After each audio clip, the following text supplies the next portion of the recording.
अल्लाहुम्मा सल्ली अला मुहम्मद व आले मुहम्मद वअज्जिल फरजहम जज़ाकल्लाह। नाज़रीन, सुबह हिदायत जारी है। अगला सेगमेंट है हमारा नमाज टाइमिंग आपको बताएंगे और छोटी नेकी अजीम सवाब। जज़ाकल्लाह, बहुत शुक्रिया। और नाज़रीन, बढ़ते हैं पहले नमाज टाइमिंग की तरफ। लंदन के वक्त के मुताबिक नमाज ज़ोहरैन है 1:04 पर, नमाज ज़ोहरैन है 1:04 पर, और नमाज मगरिबैन है 9:37 पर, 9:37 पर, और कल की नमाज फ़ज्र है 2:25 पर। कल की नमाज फ़ज्र है 2:25 पर। ये लंदन के वक्त के मुताबिक बता रही हूँ। नमाज ज़ोहरैन 1:04 पर, मगरिब है 9:37 पर, और कल की नमाज फ़ज्र 2:25 पर। अब हम बढ़ते हैं जनाब आज का छोटा अमल अजीम सवाब, छोटी नेकी अजीम सवाब की तरफ। और हमारी सिस्टर ने पूछा था कि डिप्रेशन का शिकार हो गए हैं और बे इंतहा डिप्रेशन हो गया है, यहाँ तक कि इलाज चल रहा है, हॉस्पिटल में एडमिट हो चुके हैं, इंजेक्शन तक लग रहा है। तो सुनकर अफसोस हुआ। हम सब दुआ करते हैं पहले परवरदिगार आलम कि अगर कोई भी डिप्रेशन का शिकार है, कहीं पर भी कोई बहन, कोई बेटा, कोई भाई, तो परवरदिगार आलम बीमार करबला के सदक़े में, बीमार मदीना के सदक़े में उनकी इस बीमारी को, डिप्रेशन की बीमारी को जो है दूर कर दे। बहुत बुरी बीमारी होती है, बच्चे मुतासर होते हैं, पूरी फैमिली मुतासर होती है, फिर बहुत ज़्यादा टेंशन होती है। तो उसको मद्देनज़र रखते हुए डिप्रेशन के बारे में, डिप्रेशन या गम की कैफियत ज़ाहिर है जब आप देखते हैं कि ज़िंदगी में खुशी नहीं है, किसी चीज़ की कमी है, तो फिर आप जो है नाउमीदी की तरफ चले जाते हैं, आपके ऊपर गम तारी हो जाता है, आप डिप्रेशन की तरफ चले जाते हैं। जबकि हमारा हमेशा यही मैसेज होता है कि जिस हाल में हैं, जिस तरह हैं, अल्लाह रब्बुल इज़्ज़त का शुक्र अदा करें और अपने से कमतर को देखें। आपके पास जो भी चीज़ है आप उसको देखें कि जिसके पास नहीं है, और उसको ना देखें जिसके पास आपसे ज़्यादा है। हमेशा अपने आप को खुश रखना चाहते हैं, हमेशा अपने आप को खुश देखना चाहते हैं, तो उसको देखें कि जिसके पास वो चीज़ नहीं है, और फिर शुक्र अदा करें। अल्लाह रब्बुल इज़्ज़त, तेरा शुक्र है परवरदिगार, तूने हमें बहुत सौ से बहुत ज़्यादा दिया, और इस उम्मीद के साथ कि वो रब सबसे बड़ा रहीम रब है, करीम रब है, और उसकी अज़मत की, उसकी कुदरत की, उसकी बुजुर्गी की, उसकी जलालत की कोई मिसाल नहीं है। तो उस रब से ये उम्मीद रखते हुए कि परवरदिगार आलम तू ही सबसे बड़ा देने वाला है, तू ही हमारी दुआओं को कबूल करने वाला है, तो अपने गम को मिनट, एक मिनट के लिए, या जब भी आप परवरदिगार आलम से दुआ मांगा करें तो अपने गम को भूल जाया करें, इस उम्मीद के साथ कि वही दुआओं को कबूल करेगा। और कितना बड़ा गम होगा, गम हुसैन से बढ़कर तो कोई गम नहीं हो सकता ना। जब भी कोई मुसीबत आए, करबला की मुसीबत को याद किया करें। और मैं फिर आप सबसे ये रिक्वेस्ट करूँगी कि जो ये हमारी बहन है जो शदीद डिप्रेशन में है, आप इन सब के लिए, इनके लिए सब मिलकर जो है दुआ करें, परवरदिगार आलम इनको सेहत दे जल्द से जल्द। डिप्रेशन के लिए नबी करीम सल्लल्लाहु अलैहि वसल्लम रहमतुल लिल आलमीन इरशाद फरमाते हैं कि जो शख्स सूरह क़सस को लिखकर धोए और उसका पानी पिए तो अल्लाह के हुक्म से उसके रंजो अलम जाते रहेंगे। ज़ाफ़रान से भी आप लिख सकते हैं, सूरह क़सस को लिखें और फिर उसका पानी पिलाएं जो भी डिप्रेशन का मरीज़ है जहाँ जहाँ तक। तो नबी करीम सल्लल्लाहु अलैहि वसल्लम फरमाते हैं कि अल्लाह के हुक्म से उसको रंजो अलम जो है उसके वो जाते रहेंगे। सूरह क़सस हमने आपको बताई है, और आप ज़रूर इसका पानी, इसको लिखकर इसका पानी जो है वो पिलाएं। जो भी डिप्रेशन का मरीज़ है या बहुत ज़्यादा गम की कैफियत में है और इस दुनिया से कटता चला जा रहा है, वो इसको पिए ज़रूर, अल्लाह के हुक्म से उसके रंजो अलम जो हैं वो जाते रहेंगे। उसके बाद इमाम जाफ़र सादिक अलैहिस्सलाम इरशाद फरमाते हैं, जो सूरह अनकबूत को लिखे, जो सूरह अनकबूत को लिखे और फिर इसका पानी पिए तो ये उसके दिल को सुकून अता करेगा और उसके सीने को कुशादा कर देगा। ज़ाहिर है कि सुकून की कैफियत नहीं होती ना, जब आप डिप्रेशन में होते हैं तो ना आपको सुकून आता है, ना चैन आता है, ना नींद आती है, हर तरह से आप परेशान ही रहते हैं। तो फिर इमाम जाफ़र सादिक अलैहिस्सलाम ने फरमाया कि सूरह अनकबूत को आप लिखें और फिर उसका पानी पिएँ, तो इंशाअल्लाह जो ये करेगा तो उसके दिल को सुकून परवरदिगार आलम जो है वो इनायत फरमाएगा और उसके सीने को कुशादा कर देगा। सूरह क़सस हमने बताई है, सूरह अनकबूत हमने बताई है, और उसके बाद 2 चीज़ें हम आपको बता चुके हैं, तीसरी चीज़ बताएंगे, इससे ज़्यादा नहीं बताएंगे, आइंदा कभी इंशाल्लाह बताएंगे। तीसरी चीज़ ये है कि हज़रत इमाम जाफ़र सादिक अलैहिस्सलाम फरमाते हैं कि जो शख्स सूरह सबा को कलम से लिखे, जो शख्स सूरह सबा को कलम से लिखे, देखिए मैं फिर ये बता रही हूँ, यहाँ फोटो कॉपी आपने नहीं करनी है, इमाम जाफ़र सादिक ने बता दिया है कलम से लिखे, आपको खुद लिखनी है अपने हाथ से, यहाँ पर फोटो कॉपी फोटो स्टेट बिल्कुल नहीं चलेगी। इमाम जाफ़र सादिक फरमाते हैं कि जो शख्स सूरह सबा को कलम से लिखे और सफ़ेद कपड़े पे लपेट कर अपने पास रखे तो गमों से निजात पाएगा। जो भी डिप्रेशन का मरीज़ है या गम की कैफियत में मुब्तला है और उसके लिए जो भी आपको गम है, जहाँ जहाँ कोई भी आपको गम है, दुआ यही है परवरदिगार आलम हम सबको कोई गम ना देना सिवाय गम हुसैन अलैहिस्सलाम के। लेकिन फिर भी अगर कोई डिप्रेशन है आपको तो इमाम जाफ़र सादिक क्या फरमाते हैं कि सूरह सबा को कलम से लिखें और सफ़ेद कपड़े में लपेट कर अपने पास रखें। ज़रूर कोई भी आपको गम होगा, कोई परेशानी होगी, डिप्रेशन होगा, आप उससे निजात पाएंगे। इलाही आमीन। जी नाज़रीन, ये आज का हमने आपको बताया था।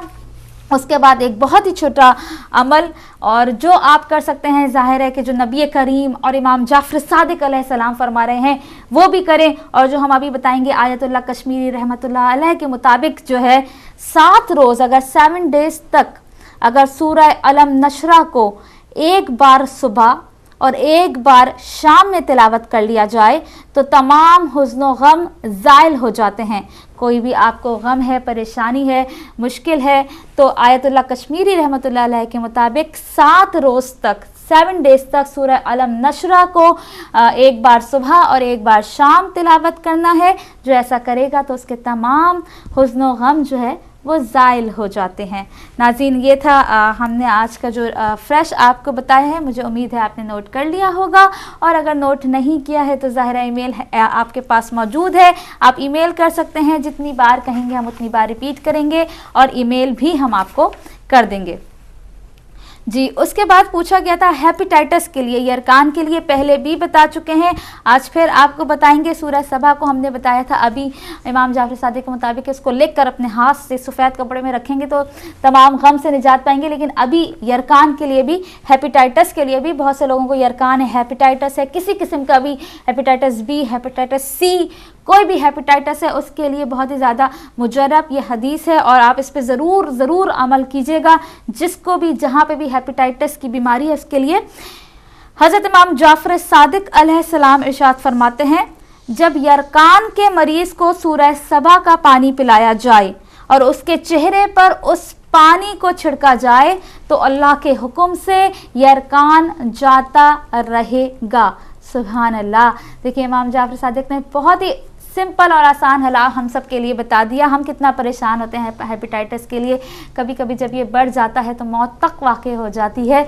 तो जो मरीज़ जहाँ इस वक्त देख रहा है, पहले तो दुआ करेंगे कि बीमार करबला के सदक़े में, बीमार मदीना के सदक़े में उनकी तमाम बीमारियों को परवरदिगार आलम दूर कर दे, उनको शिफ़ाए कामला, शिफ़ाए कुल्ली इनायत फरमाए।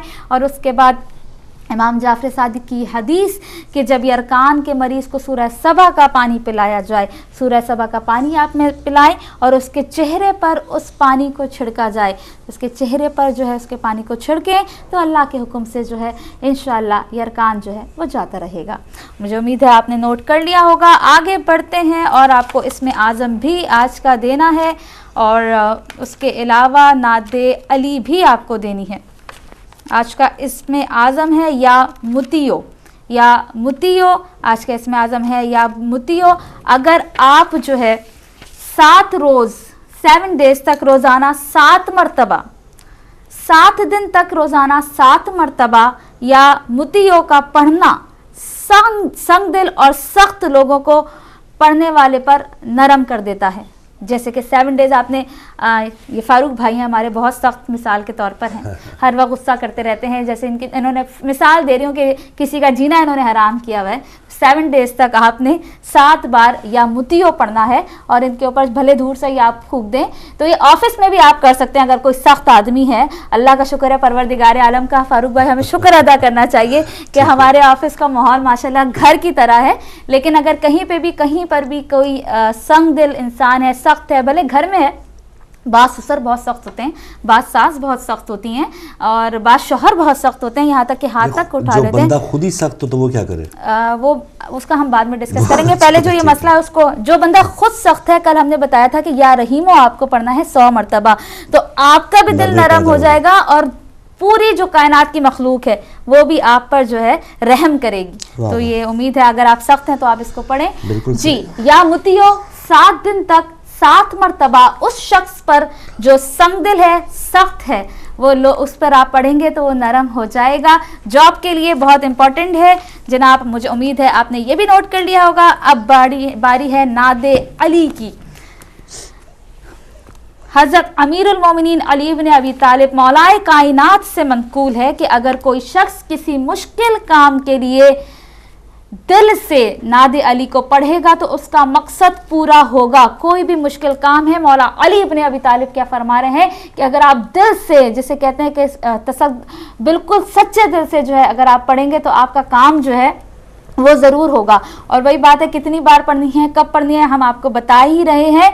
फतह व कामरानी के लिए कल हमने बताया था कि किसी भी काम को अगर आप चाहते हैं कि उसमें फतह हो तो हमने बताया था कि 5 दिन तक, रिपीट की इसकी रिक्वेस्ट आई थी इसलिए रिपीट कर रहे हैं कि 5 दिन तक 400 टाइम 400 मरतबा आप नादे अली पढ़ें, खुद ही पढ़ें। कोई बहुत मुश्किल नहीं है, 400 मरतबा पढ़ने आराम से आप पढ़ लेंगे। ये नहीं कि 100 आप पढ़ रहे हैं 100 वो पढ़ें, आप अकेले पढ़ें, 5 दिन तक आप पढ़ें। इंशाअल्लाह जो भी आपका मकसद है, कोई भी काम है तो वो ज़रूर हो जाएगा। उसके बाद हमें जो आज बताना है नादे अली का बहुत मुख्तसर है। अगर कोई शख्स घर से बाहर जाते हुए, सुबह हम निकलते हैं, अगर कोई शख्स घर से बाहर जाते वक्त एक मरतबा, सिर्फ एक मरतबा जिस नियत से नादे अली पढ़ेगा तो वो अपने काम में फतह याब होगा। सुबह घर से निकल रहे हैं, किसी इंटरव्यू के लिए जा रहे हैं, कोई काम है, बैंक का काम है, कोई भी काम है XYZ आपकी ज़िंदगी का, जिस काम के लिए आप घर से निकल रहे हैं उस काम की उस नियत से कि वो काम पूरा हो जाए, घर से निकलते वक्त आप नादे अली पढ़ेंगे तो फिर आप इंशाअल्लाह आपका काम जो है वो हो जाएगा और आप फतह याब होंगे। सिर्फ एक बार आपने घर से निकलते हुए उस काम के लिए जिसके लिए आप निकल रहे हैं नियत करनी है और बिल्कुल सच्चे दिल से, इस यकीन के साथ कि आप नादे अली पढ़ रहे हैं तो आपका काम ज़रूर होगा। तो पढ़ के निकलें, इंशाल्लाह आप जो है कामयाब होंगे। उसके बाद ज़ोहर के वक्त किसी भी मकसद के लिए, कोई भी आपका मकसद है आपके दिल में, ज़ोहर के वक्त जिस मकसद के लिए 4 मरतबा नादे अली पढ़ी जाए तो वो मकसद पूरा होता है। सुबहान अल्लाह, ज़ोहर के वक्त आपको फ़कत 4 बार नादे अली पढ़नी है। ज़ोहर की नमाज से पहले पढ़ लें, बाद में पढ़ लें, लेकिन ऐन ज़ोहर के वक्त। और मिसाल के तौर पर आज नमाज ज़ोहरैन है 1:04 पर। लंदन के वक्त के मुताबिक आप जहाँ भी रहते हैं वहाँ नमाज ज़ोहरैन का वक्त देखें और चाहे नमाज से पहले, नमाज के बाद, उस ऐन वक्त पे आपने 4 मरतबा जो है, कोई भी आपका मकसद है उस मकसद के लिए 4 मरतबा आपने नादे अली पढ़नी है। इंशाअल्लाह वो मकसद पूरा होगा। और मेरा ख्याल है इतना वक्त बहुत है, घड़ी देख ली है, रिपीट का सिलसिला जारी रहेगा, लेकिन आज के लिए इतना ही, क्योंकि अब वक्त हुआ जाता है खबरों का और देखते हैं कि हमारे पास फारूक भाई क्या खबरें लेकर आए। जी बहुत शुक्रिया सिस्टर। और ताज़ा तीन खबरों में सबसे पहले जो शिया टारगेट किलिंग का सिलसिला जारी है पाकिस्तान भर में, कराची की एक अफसोसनाक खबर कि कराची में सिपाही साहबा के दहशतगर्दों की फायरिंग से ज़ख्मी होने वाले एडवोकेट अली अहमद जान आज शहीद हो गए हैं और उन्हें 3 मई को ICI पुल पर गोलियों का निशाना बनाया गया था और उनकी मैयत औरंगज़ेब एजेंसी रवाना की जाएगी। तो ये 3 मई को उनको कातलाना हमले में वो शदीद ज़ख्मी हुए और आज ज़ख्मों की ताब ना लाते हुए अस्पताल में वो शहीद हो गए। और वो एडवोकेट थे जनाब अली अहमद जान साहब। और एडवोकेट, उससे पहले कल की जैसे खबर थी जस्टिस मकबूल बाकिर साहब पर एक हमला हुआ जिसमें उनके जो गार्ड्स थे, पुलिस वाले, रेंजर्स, उसमें वो शहीद हो गए और जस्टिस मकबूल बाकिर साहब जो है वो शदीद ज़ख्मी हालत में इस वक्त अस्पताल में है। आज एक जो बयान आया है chief justice Sindh high court Mushir Alam sahab का, उनका ये कहना है कि जस्टिस मकबूल बाकिर समेत जजेस जान पर खेलकर फैसले करते हैं, लेकिन हुकूमत कैदियों को रियायत दे देती है, जिनमें 135 सज़ाए मौत के कैदी भी शामिल हैं। एक बहुत बड़ी खबर, एक बहुत बड़ा इंकशाफ خود ایک کوئی عام بندہ نہیں، چیف جسٹس ہے سندھ ہائی کورٹ کے جناب مشیر عالم صاحب، ان کا یہ کہنا ہے، اور اتنی بڑی خبر اور ان کے اوپر جو سموٹو ایکشن لینے والے ہیں یا جو ان پر کام کرنے والے، ایک تو وہ خود بھی ہیں، اور دوسرا جو ان کے اوپر جو سربراہ ہیں ان کے سپریم کورٹ کے چیف جسٹس صاحب افتخار چودھری صاحب، ان کو اس خبر کا ضرور نوٹس لینا چاہیے کہ ایسی کیا وجوہات ہیں کہ 135 سے زائد سزائے موت کے قیدی کئی سال ہو چکے ہیں اور ان کو رکھا گیا ہے اور ان کو سٹے پر سٹے دیا جا رہا ہے، یا کیا وجہ ہے کہ ان کی فائلیں اتنی عرصے تک دبی ہوئی ہیں؟ اور بعض اوقات تو ایسے جو قیدی ہیں ان کو یا تو ابھی تو 135 قیدی فی الحال ان کی کسٹڈی میں ہیں، لیکن کتنے قیدی ایسے ہوں گے جو سزائے موت کے مرتکب ہیں لیکن ان کو آزاد کروا دیا گیا یا ان کو چھڑوا لیا گیا یا ان کے کیسز جو ہیں وہ جان بوجھ کے ختم کر دیے گئے؟ تو یہ اس جو بیان پر ضرور نوٹس لینا چاہیے اور کہیں نہ کہیں سے آغاز نظر ضرور آنا چاہیے، جب 135 سے زائد سزائے موت کے جو قیدی ہیں وہ ابھی تک عیش کر رہے ہیں جیلوں میں، اور ابھی تک کسی بھی قیدی کو یا کسی بھی قاتل کو، شاید ہمارے ملک میں جو جرم کی ایک جو سطح بڑھ رہی ہے یا دندناتے پھر رہے ہیں، بہت آرام سے اب کسی بھی بندے کو مارنا کوئی مشکل کام نہیں ہے۔ اب جو جسٹس مقبول باقر صاحب ہیں ان کو 2009 دسمبر سے دھمکیاں مل رہی تھی اور ان کے آنے جانے کا پورا سروے اور پورا ان کے پاس ٹائم پتہ تھا ان دہشت گردوں کو کہ کس وقت وہ جسٹس صاحب نکلتے ہیں اور کس راستے سے نکلتے ہیں، اور اس بار ان پر حملہ کیا گیا، لیکن خدا کا شکر کہ ان کی جان بچی ہے، لیکن جن کی شہادتیں ہوئی ہیں وہ بہت ہی قیمتی جانیں تھیں، وہ بھی قیمتی پاکستان کی جو فورسز جوان تھے وہ شہید ہوئے۔ تو ایسے خون پر ہم کیوں خاموش ہو جاتے ہیں؟ ہمارے جو ادارے ہیں وہ کیوں خاموش ہو جاتے ہیں؟ اور 135 لوگ جو صرف سندھ کی جیلوں میں قید ہیں اور وہ سزائے موت ان پر لاگو ہو چکی ہے اور ان کو دینا چاہیے، تو کاش ان 135 میں سے کسی کی خبر ہم پڑھ کے سنائیں کہ آج 35 بندوں کو سزائے موت ہو گئی، انہوں نے یہ جرم کیے تھے، تو شاید جو آنے والے جو جرم کرنے والے ہیں ان کو تھوڑا سا ہوش آئے اور وہ ایسے جرم کرنے سے باز رہیں۔ تو جب تک ایسے لوگ بڑے بڑے مجرم جیلوں میں پڑے رہیں گے، بڑے بڑے جو مجرم ہیں ان کی ضمانتیں ہوتی رہیں گی، تو پھر اس کا یہی ہے کہ عام بندے کو ہم نے چھوڑ دیا ہے۔ اب یہاں پر جن کے 5 گارڈز ہیں وہ اپنی حفاظت کے لیے بہت مشکلات سے دوچار ہیں، تو پھر پروفیسر سبط جعفر شہید جو خود اپنی جان پہ کھیلتے ہوئے آتے جاتے تھے، تو ایسے ممتاز لوگوں کا یا ایسے جو قیمتی لوگ ہیں جو اپنی حفاظت کا نہ تو حکومت اس قسم کا کوئی بندوبست کرتی ہے اور نہ ان کی طرف سے کوئی درخواست دی جاتی ہے، کیونکہ وہ شہادت کے متمنی ہوتے ہیں، ان کو کوئی اس قسم کی سروکار نہیں ہے، لیکن نقصان ہوا ہے جو ہم سب جو لوگ ان سے سراب ہونے والے ہیں، جو سب لوگ ان سے فائدہ اٹھانے والے ہیں، جو ڈاکٹرز، جو انجینئرز، جو وکلاء اس طرح جان سے جا رہے ہیں، وہ خود تو اپنے کسی نہ کسی مقام پر پہنچ رہے ہیں، لیکن جو پیچھے عوام ہے وہ ایک اپنے بہت ہی قیمتی اثاثوں سے وہ اسی طرح ان کو نقصان ہوتا جا رہا ہے اور وہ ہم سے اسی طرح جدا ہوتے جا رہے ہیں۔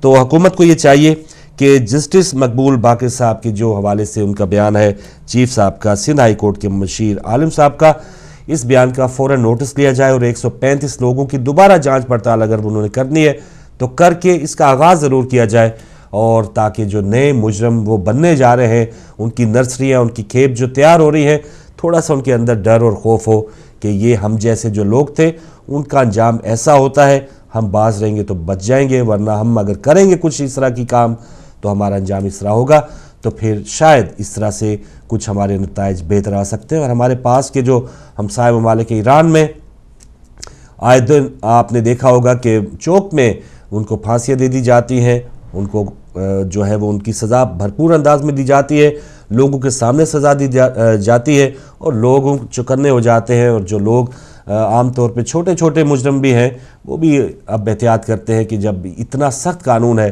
تو اس پر بچنا بہت ناممکن ہے۔ تو ایسے معاشرے ہمارے پوری دنیا میں اس طرح کی مثالیں ہیں، پاکستان میں بھی مثالیں ضرور تھی پہلے، لیکن کیا وجہ ہے کہ سزائے موت کے قیدیوں کو اتنا زیادہ پروٹوکول، اتنی زیادہ چھوٹ اور ڈھیل، اس کی کیا وجہ ہے؟ اس کی ضرور تفتیش ہونی چاہیے۔ اچھا، جو دہشت گردوں کی ہم بات کریں، ان کی پہنچ، ان کے ہاتھ کتنے لمبے ہیں۔ کل ایک پروگرام میں نائب صدر نیشنل پارٹی سینیٹر میر حاصل خان بزنجو نے کہا ہے کہ الیکشن سے پہلے لشکر جھنگوی نے انہیں فون پر پیشکش کی تھی کہ وہ اسمبلی میں جا کر شیعوں کو کافر قرار دینے کے بل کی حمایت کریں تو اس پر وہ الیکشن میں ان کی جماعت کو جتوائیں گے۔ تو آپ دیکھیں کہ ایک سینیٹر ہیں میر حاصل خان بزنجو، بلوچستان سے ان کا تعلق ہے۔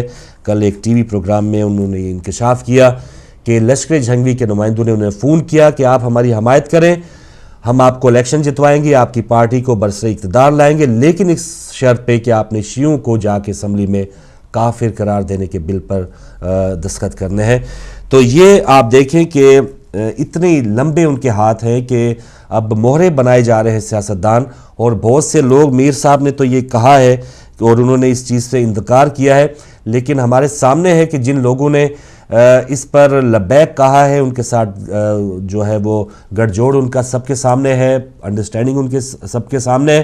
تو کوئی بعید نہیں ہے ناظرین، اب آپ کو یہ بھی ہماری اسمبلی یہ کر سکتی ہے کہ جیسے ہم بات کر رہے تھے کہ چلے جی ہم جان چھڑوانے کے لیے طالبان سے کچھ مذاکرات کی بات ہو جائے تاکہ دہشت گردی کا سلسلہ ختم ہو جائے، تو شاید اس طرح کا پتہ بھی پھینکا جائے کہ ٹھیک ہے آپ کی جان تو بچے گی، ہم آپ کا تحفظ کریں گے، اقلیتوں کے طور پہ ہم آپ کا تحفظ کر لیں گے، لیکن یہ ایک اسمبلی میں بل آیا ہے تو اس کی ضرورت ہے تاکہ دہشت گرد جو ہے ان کو ٹیبل پر لایا جا سکے، ان کے مطالبات ہم ماننے کو مجبور ہیں۔ تو شاید جیسے ہمیں بار بار کبھی کبھار کہا جاتا ہے نا کہ جلوس 10 محرم کا آپ نہ نکالیں، کسی چار دیواری میں کر لیں، یا چیلم میں اتنا زیادہ جلوس بڑا نکالنے کی کیا ضرورت ہے، کسی چار دیواری میں کر لیں، امام بارگاہ میں کر لیں، آپ کو تحفظ ہوگا، آپ کو کوئی اس طرح کی پریشانی ہوگی۔ تو اس طرح کے یہ اسمبلی میں بھی اس قسم کا اس حکومت کے دوران کیونکہ بل آ سکتا ہے، اس لیے ہمیں ضرور اس پر تیار رہنا ہوگا، کیونکہ سینیٹر صاحب نے تو کہا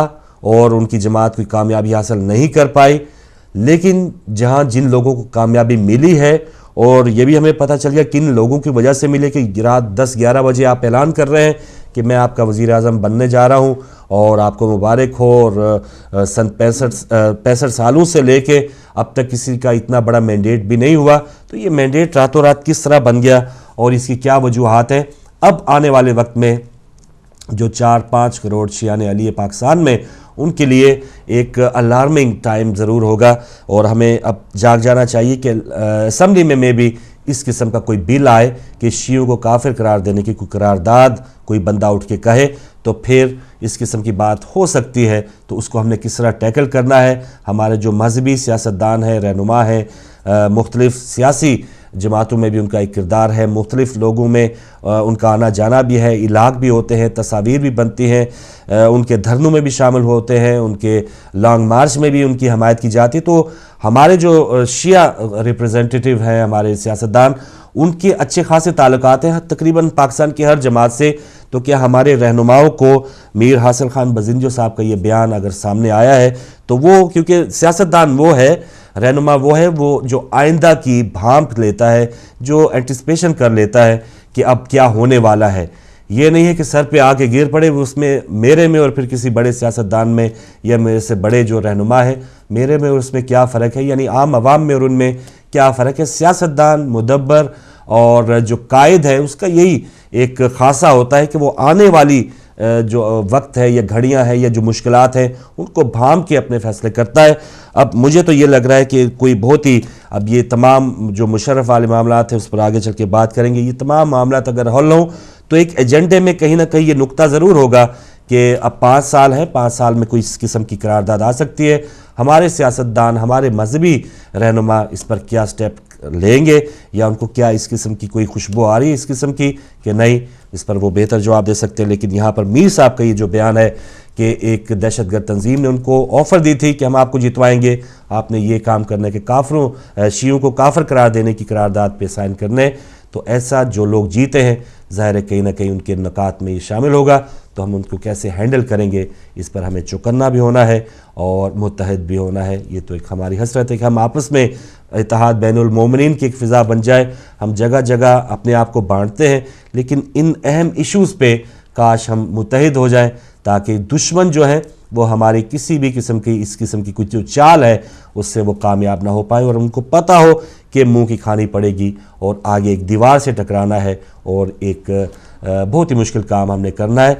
तो बहरहाल जब तक हमारी ये इसी तरह की कमज़ोरियाँ आपस में रहेंगी तो दुश्मन जो है बहुत ही मुनज़्ज़म अंदाज में, कोई जज है, कोई वकील है, कोई डॉक्टर है, कोई आम मज़दूर है, किसी के घर पे अलम लगा है, कोई मातम कर रहा है, वो सब जो दहशतगर्द हैं, अब बल्कि पूरे पाकिस्तान क्या पूरी दुनिया में, शाम में आपने देखा, मिस्र में उलमा कराम के साथ आपने देखा, ये पूरी दुनिया का इशू हो गया है कि शायद हक और बातिल अब बढ़ते जा रहे हैं। अब तो हदूद नहीं रही, अब तो कोई जगराफियाई कोई पाबंदियाँ नहीं रही हैं।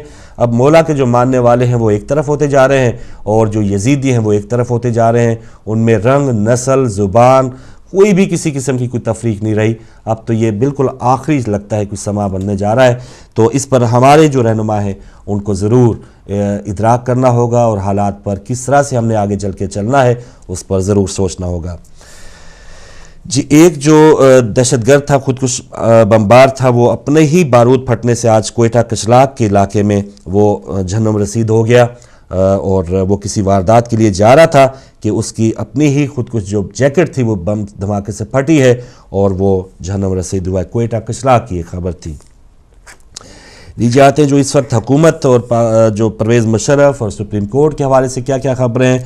उनमें सबसे पहले एक खबर यह है कि स्विस वकला की मदद से ये हुकूमत जो है वो जो केस था सदर ज़रदारी के हवाले से वो री ओपन करने की अपील करेगी और उनका ये मौक़िफ़ होगा कि जितना अरसा मुकदमात बंद रहे हैं उस वक्त को उसमें शामिल ना किया जाए, क्योंकि पिछले दिनों जैसे आपको बताया कि 15 साल तक उन मुकदमात की अगर आपने कोई पेशरफ ना हुई हो तो उस केस को बंद कर दिया जाता है यहाँ स्विस कानून के मुताबिक। तो पाकिस्तानी कानून या पाकिस्तान की कानून के जो जानने वाले हैं उनका और स्विस वकला का एक मौक़िफ़ या उनकी तरफ से एक अपील दायर की जाएगी स्विस अदालतों में कि क्योंकि जितनी अरसे तक केस पेंडिंग रहा या बंद रहा या उस पर कोई पेशरफ नहीं की जा सकी हुकूमत पाकिस्तान की वजह से, तो उस टाइम को शामिल ना किया जाए उन 15 सालों में। तो अब देखें कि इस तमाम अपील के बाद वो स्विस केस दोबारा री ओपन होते हैं या नहीं। तो स्विस केसेस के हवाले से एक और ख़बर बहुत ही एक अहमियत की हामिल है कि जैसे हम पिछले साल यही बात हो रही थी, पूरा पाकिस्तान सकूत में था, एक जामद हो चुका था कि स्विस बैंकों को खत वो हवाले से ख़त लिखा जाए स्विस हुकूमत को। यूसुफ रज़ा गिलानी उनको वज़ारत उज़्मा से हटना पड़ा, परवेज़ अशरफ साहब आए। तो उस दौरान पता चला है, अटॉर्नी जनरल ने अब इंकशाफ किया है सुप्रीम कोर्ट के सामने कि साबिका हुकूमत ने एक नहीं 2 ख़त लिखे थे। एक ख़त में जैसे सुप्रीम कोर्ट का हुक्म था कि ऑर्डर था कि उस केस को रीओपन किया जाए, एक तो वो ख़त था, लेकिन एक ख़त सेक्रेटरी कानून यास्मीन अब्बासी साहिबा ने 22 नवंबर 2012 को स्विस हुकूमत को लिखा कि इस केस को खोलने की कोई ज़रूरत नहीं है। तो वो जिसे कहते हैं ना हाथी के दांत दिखाने के और खाने के और, पिछली हुकूमत ने चलते चलते ये काम ज़रूर किया कि सुप्रीम कोर्ट का क्योंकि एक मैच पड़ गया था या क्या एक अना का मसला बन गया था, यूसुफ रज़ा गिलानी को उनको हटाना पड़ा और फिर परवेज़ अशरफ साहब उनके भी, और इस तरह के मसाइल से निपटने के लिए उन्होंने कहा कि चलें ये ले ख़त लें या आप ये पोस्ट करें और एक बिहाइंड द कैमरा या पिछले दरवाजे से एक और ख़त हमारी जो उस वक्त की सेक्रेटरी कानून थी यास्मीन अब्बासी साहिबा ने 22 नवंबर को दिया कि एक ख़त और उनको दे दीजिए कि उसमें लिखा था कि सदर साहब के हवाले से कोई भी वहाँ पर कोई जो केस है उसको ओपन ना किया जाए। तो ये 2 ख़त वहाँ पर लिखे गए, पहुँचे गए। पहले तो बड़ी बहसियत पाकिस्तानी बहुत ही मुझे शर्मिंदगी हो रही, सारे पाकिस्तानी को शर्मिंदगी हो रही कि यहाँ पर स्विट्ज़रलैंड में हमारे पाकिस्तान की क्या वक़ार होगा, क्या उसकी अजमत होगी कि हुकूमत 2 ख़त लिख रही है। और शायद पाकिस्तानी को इसी वजह से एयरपोर्ट पे ही पहले ही हाजी हरे पासपोर्ट वाले कौन है साइड पे हो जाएं, क्योंकि इनमें हम बताते हैं यहाँ पे अखबारात में छपा होता है कि सदर ज़रदारी आए हैं, कैमरून से हाथ मिला रहे हैं, अखबारात यह हेडलाइन देती हैं कि भाई अपनी उंगलियां गिन लीजिएगा, आपने सदर पाकिस्तान से हाथ मिलाया है।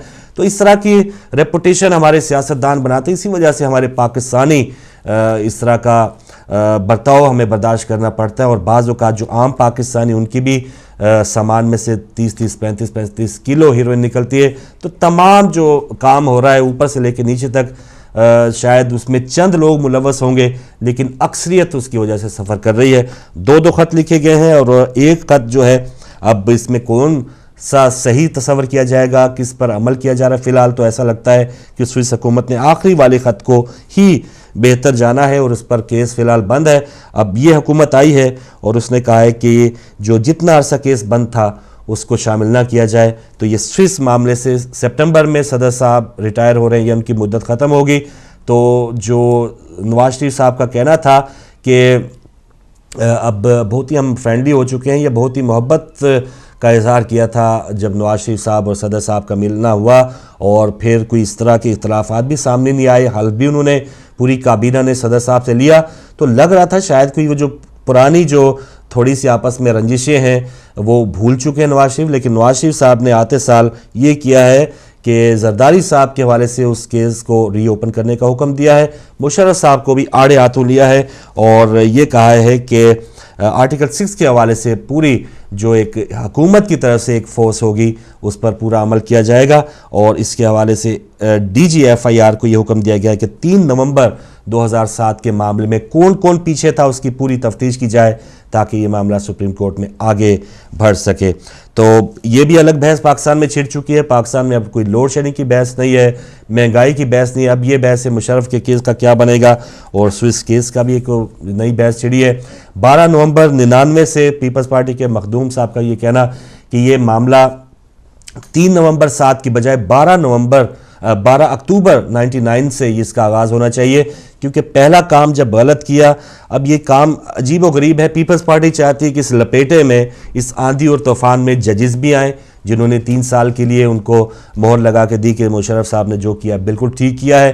اب پیپلز پارٹی کا ججز کا نہیں بنا, پچھلے 5 سال حاضری ہو رہی ہے, ان کے وزیر اعظم کو ہٹایا گیا, تو یہ ان کی آپس میں جو گیم تھی وہ آپ سب کے سامنے ہے. تو یہ اب دیکھیں کہ یہ گیم جو چل رہی ہے, پیپلز پارٹی چاہتی ہے ججز بھی لپیٹے میں آئے. ججز کی اور نواز لیگ کی بہت اچھی انڈرسٹینڈنگ رہی ہے, اسٹے پہ ان کی حکومتیں بھی چل رہی ہیں. نون لیگ کا یہ موقف ہے کہ یہ معاملہ 3 نومبر 2007 کے بعد جو ہے, اس کے بعد کی جو ایمرجنسی لگائی گئی اس پر آرٹیکل 6 کا لاگو کیا جائے. تو یہ ایک عجیب کھیل ہے. اب کل جو تقریریں ہوئی تھی, خورشید شاہ صاحب نے کہا بہت اچھے آؤ بھگت کی اور ویلکم کیا تھا نواز شریف صاحب کو, تو ابھی صحیح چند دنوں کے بعد ہی پیپلز پارٹی کسی اور طرف ہے اور تحریک انصاف کسی اور طرف ہے, نون لیگ کسی اور طرف ہے. تو یہ تو اسمبلی کی صورتحال ہے. اور جلدی سے اگلی خبر, مولانا فضل الرحمان اور خیبر پختونخوا کے وزیر اعلیٰ پرویز خٹک کی ملاقات ہوئی ہے. اور آخری خبر یہ ہے کہ چینی سیاحوں کی میتیں آج چین روانہ کر دی جائیں گی, ان کو دیا میر میں قتل کیا گیا تھا. اور انٹرنیشنل 1-2 خبریں, مصری علماء کی طرف سے 4 شیعہ علماء کے قتل کی مذمت کا سلسلہ جاری. جامع الازہر کے علماء نے ایک بیان میں کہا ہے کہ شیعہ مسلمانوں کا قتل فعل حرام اور گناہ کبیرہ ہے. اور مصر کے علاقے ابو مسلم میں پچھلے دنوں 4 شیعہ علماء کو سلفی دہشت گردوں نے قتل کیا تھا. اس پر جامع الازہر کے علماء نے یہ بیان یا فتویٰ دیا ہے.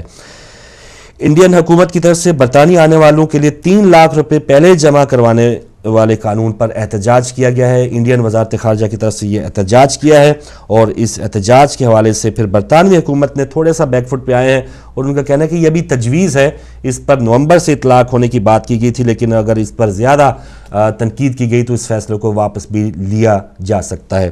تو ایک اچھی خبر ہے. ڈیوڈ کیمرون 29 جون کو پاکستان جائیں گے, تو پاکستان کے وزیر اعظم سے ان کی پہلی ملاقات ہوگی وہاں پہ. ویمبلڈن ٹورنامنٹ میں جہاں رافیل نڈال پچھلے دنوں ہارے ہیں, تو دفاعی چیمپئن روجر فیڈرر بھی ویمبلڈن سے باہر ہو گئے. تو بڑے بڑے نام نکل رہے ہیں, اور اینڈی مرے جو انگلش یہاں پر ٹینس کے بہت ہی مشہور کھلاڑی ہیں, پچھلے ٹینس ٹورنامنٹ میں وہ ہارے تھے, تو ان کے لیے میدان آہستہ آہستہ صاف ہو رہا ہے. رافیل نڈال اور روجر فیڈرر جو بڑے ان کے مدعا مقابل ہر ٹورنامنٹ میں رہتے ہیں. بہرحال اینڈی مرے کے لیے ایک سنہری موقع ہے کہ ویمبلڈن میں وہ کامیابی حاصل کریں. یہ کھیل کی خبریں تھیں. اور آج جیسے کرکٹ کی حوالے سے پچھلے دنوں ایک پورا بخار رہا پاکستان کا, اور پاکستان کی پرفارمنس بہت ہی بری رہی. تو بریک کے بعد ہم کوشش کریں گے کہ ہم پاکستان کے سابق کپتان جناب آصف اقبال صاحب جو ہیں وہ کچھ دیر کے لیے ہمارے ساتھ ٹیلی فون لائن پہ آئیں, اور ان سے ہم بات کریں تاکہ جو پاکستان کی پرفارمنس تھی وہ اتنی بری کیوں رہی. تو ان سے شاید ہم بریک کے بعد بات کریں گے. جی, بریک کے بعد ہم بات کریں گے. آصف صاحب ہمارے ساتھ لائن پہ ہوں گے. پاکستان کی کرکٹ کی کیا صورتحال ہے, آئندہ کیا ہوگا, یا ہم کرکٹ کھیلنا یا دیکھنا ہی چھوڑ دیں, ان سے ضرور رائے لیں گے. تو آگے بڑھتے ہیں جو فائدے کی بات ہے. बहुत शुक्रिया फारिद भाई। जी नाज़रीन, फ़ायदे की बात में मुख्तसरन आगे बढ़ेंगे क्योंकि ब्रेक का वक्त भी आने वाला है। और फ़ायदे की बात में जो सबसे कॉमन मसला जो हमारी सिस्टर ने पूछा था कि दांत में दर्द बड़ा मसला होता है जनाब। जब दांत में दर्द होता है तो ना नींद आती है, ना सुकून मिलता है, ना कुछ खाया जाता है। तो किचन में वो कौन सी चीज़ें हैं जिनसे फ़ौरन से जो है वो हमारे दांत को आराम मिल जाए, हमारा जो भी प्रॉब्लम है, जहाँ कीड़ा लगा है या फिलिंग है या XYZ कोई भी किस्म का दांत का मुंह की तकलीफ़ है, तो उसके लिए हमें घर में जो हमारे किचन में चीज़ें मौजूद हैं उससे कैसे फौरी तौर पर आराम हासिल करना है। लेकिन वही बात जो हमेशा कहते हैं, अपने डेंटिस्ट से ज़रूर रब्ता कीजिएगा अगर कोई भी प्रॉब्लम है, या अपने GP के पास। ज़ाहिर है दांत का मसला है तो डेंटिस्ट के पास ही जाना होगा, डेंटिस्ट के पास ज़रूर जाएं। सबसे एक अहम और सबसे पुराना जो बचपन से बड़े बुज़ुर्गों से सुनते आ रहे हैं, गर्म पानी लो और उसमें सॉल्ट डालो और उससे जो है वो कुल्लियाँ करो, ये हम बहुत पुराना सुनते आ रहे हैं। लेकिन हमें ये नहीं पता कि पानी कितना होना चाहिए और नमक कितना होना चाहिए। अगर आपको रेशो सही पता लग जाए तो फिर वो जो है बहुत अच्छा काम करता है, बहुत फ़ौरन जो है उसका असर होता है। गर्म पानी आपने ले लेना है 1 गिलास, छोटा स्मॉल ग्लास, बड़े वाले ग्लास नहीं, स्मॉल ग्लास जो होता है, एक छोटा ग्लास, उसमें 1 टेबल स्पून नमक होना चाहिए। हम 1 टीस्पून डाल देते हैं, आधा डाल देते हैं, पता नहीं कितना डाल देते हैं। तो ये रेशो आप याद रखें, small glass plus 1 table spoon salt, वो आप डालें। गर्म पानी होना चाहिए, इतना गर्म नहीं कि मुंह जल जाए, इतना गर्म कि जिसे आप बर्दाश्त कर सकें। उसमें आपने नमक घोला और उससे आप कुल्लियाँ करें, फौरी तौर पर आपको आराम इससे मिलेगा।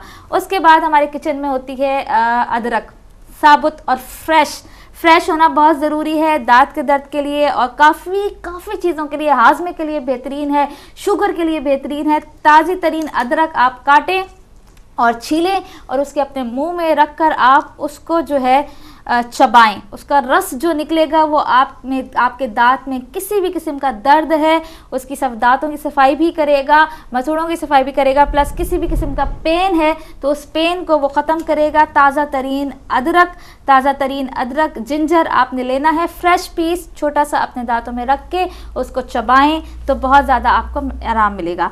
अब है हमारे किचन में लहसुन, गार्लिक भी मौजूद होता है। गार्लिक को 1 गार्लिक लें, इसको छीलें, उसको कूटें, और उसको कूटने के बाद आप सिर्फ गार्लिक भी रख सकते हैं पेन की जगह पर, प्लस आप उसमें सॉल्ट भी ऐड कर सकते हैं। 1 गार्लिक लें, फ्रेश होना ज़रूरी है, इसको कूटने के बाद उसमें नमक मिलाएं 2 चुटकी और उसको मिक्स करके एक मैश सा बन जाएगा। उस मैश को आप जहां भी आपके पेन है आप उसमें वो लगाएं तो आपको फौरी तौर पर आराम मिलेगा। उसके बाद पुदीना हमारे किचन में होता है चटनी बनाने के लिए, रायता बनाने के लिए।